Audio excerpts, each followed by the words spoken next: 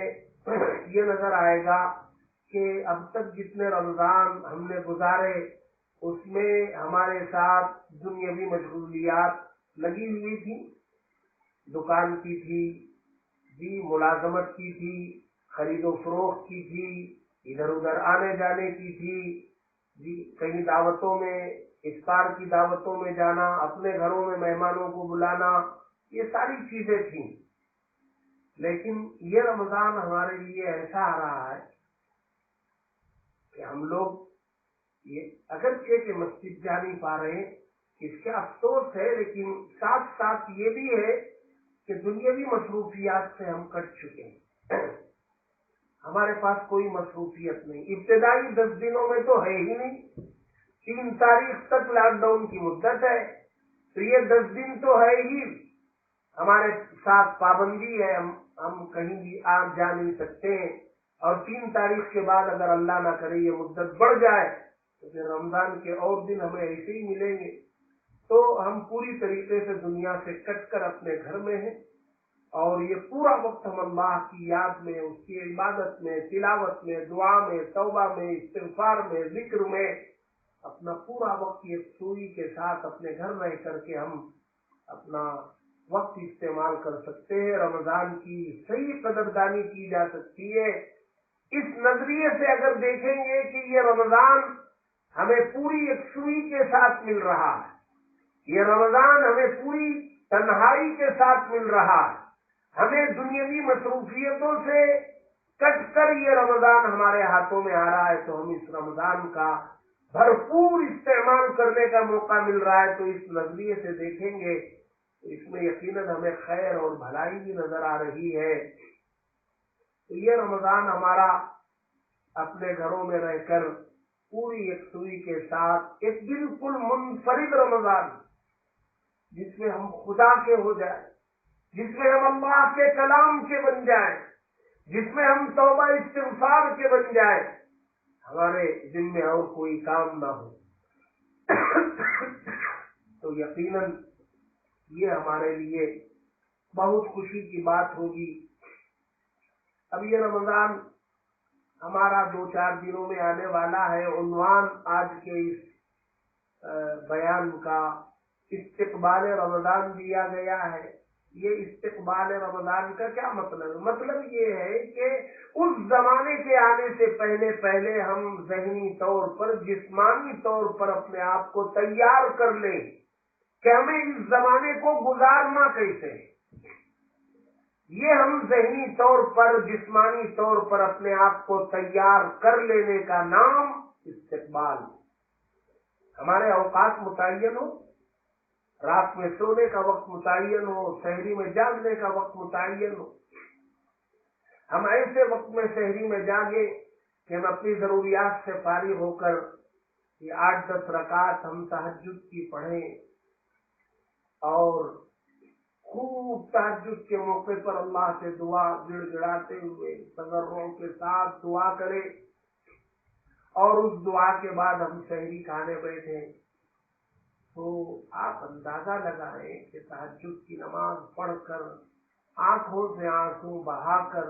اللہ کو راضی کرنے کی کوشش کر کے جب ہم سحری کھائیں گے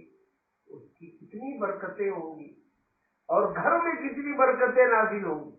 ایک طرف گھر کا مرد تہجد پڑھ رہا ہے، اس کی بیوی تہجد پڑھ رہی ہے، اس کے بچے تہجد پڑھ رہے ہیں، اور سب اللہ سے مانگ رہے ہیں، اور سب باوضو سحری کھانے بیٹھے ہیں،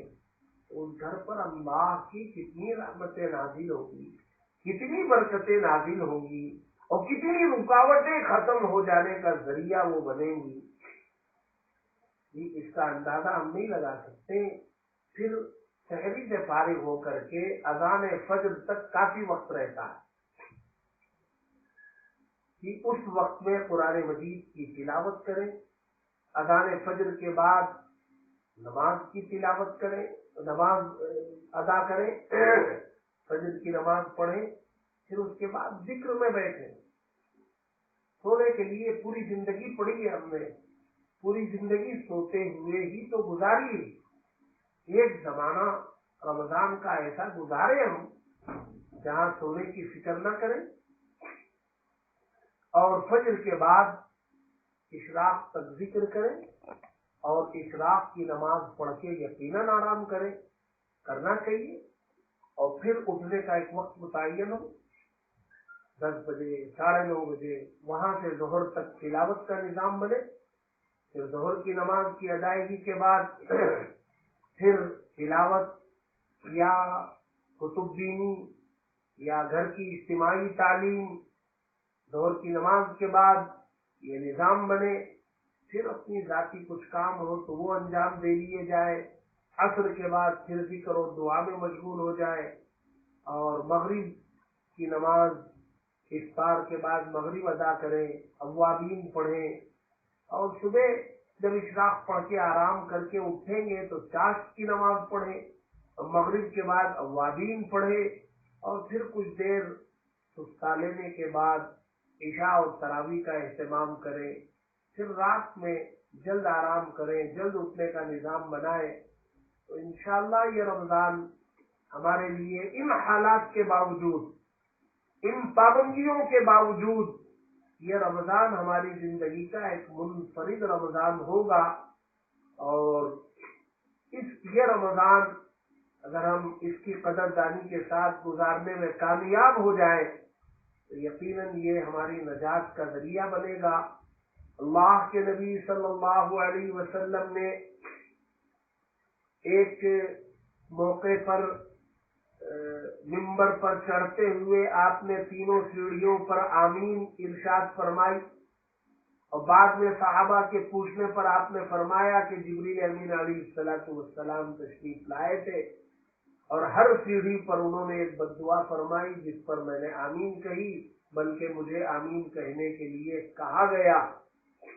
اس میں ایک بد دعا یہ تھی، ہلاک ہو آپ کی امت کا وہ شخص جو رمضان کا مہینہ پائے اور اپنی مغفرت نہ کروا لے۔ ظاہر سی بات ہے، جبریل امین علیہ السلام کی بد دعا ہے، تو یہ بد دعا جبریل نے اپنی طرف سے نہیں کی ہوگی، اللہ نے انہیں کہا ہوگا کہ یہ بد دعا یا جملہ کہے، اللہ کے حکم پر انہوں نے کہا، اور اس پر ہمارے نبی نے آمین فرمایا، یعنی یہ ایسے ہی ہو۔ اور مقام کون سا تھا؟ وہ ممبر رسول کا مقام تھا، تو جگہ تھی، بابرکت جگہ تھی، مقدس ترین جگہ تھی۔ ہماری زندگیوں میں 20 رمضان آئے چلے گئے، عام مہینوں کی طرح وہ رمضان کا مہینہ ہم سے گزر گیا، ہم کبھی اس رمضان کو اپنی نجات کا، مغفرت کا ذریعہ بنا نہیں سکے، کامیاب نہیں ہو سکے۔ اب ان حالات میں، لاک ڈاؤن کے حالات میں یہ رمضان آ رہا ہے، تو ایک موقع ہے، اس کو غنیمت جانیں اور اس کو اپنی مغفرت کا بہترین ذریعہ بنانے کی کوشش کریں، اور یہ اسی وقت ہو سکتا ہے جب ہم اس کے لیے ایک نظام بنائے، رمضان کے آنے سے پہلے اپنے پورے مہینے کا نظام بنائے، صبح اٹھنے سے لے کر کے رات کے سونے تک، اور اسی کے مطابق پورا مہینہ گزارے، اور ایک نشانہ مقرر کریں کہ ہم اتنے قرآن مجید کے دور تلاوت کر کے ختم کریں گے، اور اتنی جو ہے آیت کریمہ کا ختم کریں گے، 70,000 مرتبہ آیت کریمہ کا ختم، یہ ایک خاص فضیلتوں کا حامل ہے، اور جی مجرب بھی ہے، تو وہ بھی اپنے لیے اس کو جمع کرنے کی کوشش کرے، تو انشاءاللہ اللہ کی ذات سے امید ہے اللہ تبارک و تعالی ہماری چھوٹی چھوٹی عبادتوں کو بھی اللہ ضائع نہیں کریں گے، اللہ قبول کریں گے، بہت نوازیں گے، ہم اندازہ نہیں کر سکتے کہ اللہ کتنا نوازے۔ دعا فرمائے اللہ تبارک و تعالی آنے والے رمضان کی قدردانی کرنے کی ہم سب کو توفیق عطا فرمائے، اور اس کا حق ادا کرنے کی توفیق عطا فرمائے، ہم سب کی مغفرت کا اس کو بہترین ذریعہ بنائے، اور دعا کرے پوری امت کے لیے، پوری انسانیت کے لیے، اور جہاں جہاں مسلمان پریشان ہیں، اپنے ملک میں بھی مسلمانوں کو مختلف قسم کی پریشانیوں میں مبتلا کیا جا رہا ہے، آزمائشوں میں مبتلا کیا جا رہا ہے، اس ملک میں بھی امن کے، چین کے عام ہونے کی دعائیں کریں، بالخصوص یہ جو اللہ نے اپنی قدرت کے مظاہرے کے طور پر ایک وبا کو پھیلا کر پوری انسانیت کو عاجز بنا دیا ہے. اس وبا کے ختم کر لینے کی گزارش اللہ سے کریں اور اللہ سے یہ گزارش کریں کہ ایک مرتبہ پھر اللہ کے گھروں کو مساجد کو آباد کرنے کا موقع اللہ دے دے. ہم ایک مرتبہ پھر مسجد کو میں پہنچ جائیں اور رمضان ہی میں پہنچنے کا اللہ موقع اگر نکال دے تو یہ اللہ تبارک و تعالیٰ کی جانب سے بہت بڑا کرم ہوگا، احسان ہوگا. اور باقی رمضان کی اور بہت ساری عبادتیں ہیں جس میں بالخصوص آخری عشرے کا اعتکاف ہے، اعتکاف راتیں ہیں، لیلۃ القدر ہے، جی لیلۃ الجائزہ ہے، اور صدقہ فطر کی ادائیگی ہے، زکوٰۃ کی ادائیگی عام طور سے لوگ رمضان میں کرتے ہیں. انشاءاللہ اس کے بعد جو اس چینل کے ذریعے جو اور علماء آپ حضرات سے مخاطب ہوں گے یہ ان موضوعات پر آپ حضرات کی رہبری کریں گے. اللہ تبارک و تعالی ہم سب کو کہنے سننے سے زیادہ عمل کی توفیق نصیب فرمائے. وآخر دعوانا ان الحمد للہ رب العالمین.